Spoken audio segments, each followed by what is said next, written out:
Words on my skin, the monster within, by Sabbi.B.Conscious. Journal entry 38. The mind can be a dangerous weapon if used incorrectly. It will tell you things that are not true, create situations that don't exist, and prevent you from achieving what can be achieved. Perspective is everything.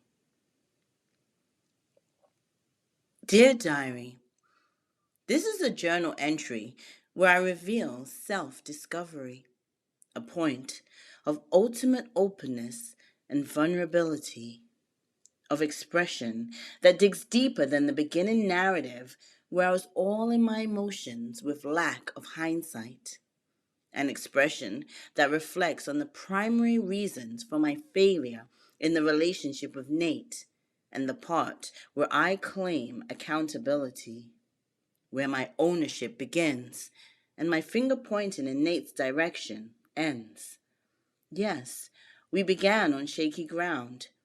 This is not to say that I no longer believe he has a hand in the demise of us, but I know it is irrelevant if I want to move forward with my life.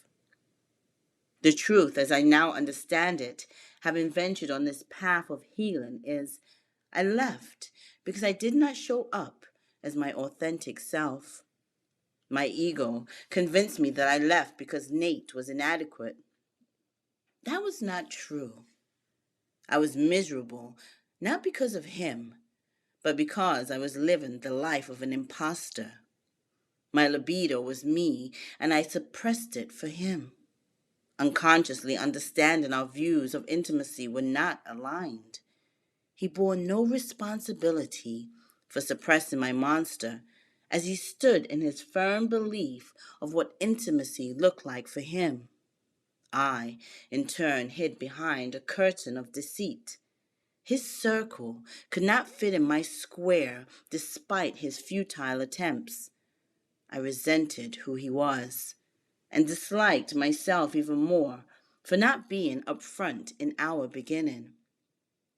My inauthenticity led us to become arch enemies.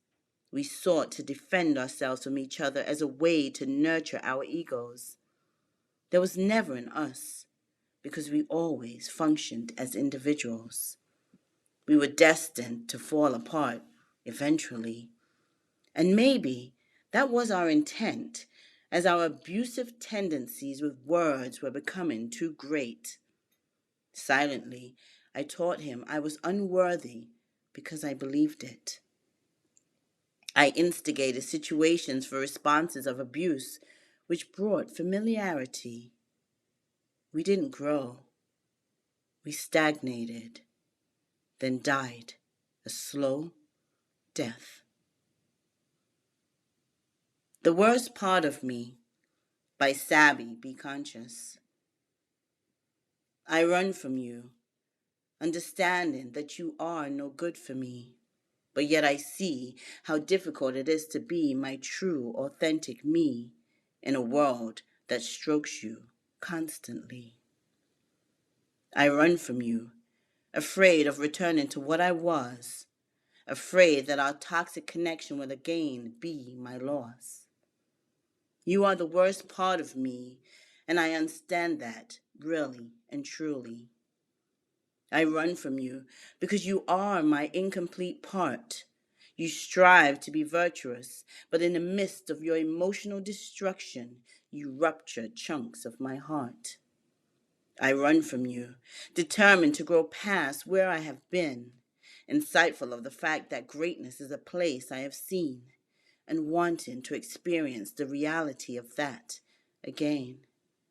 Ego, I run from you.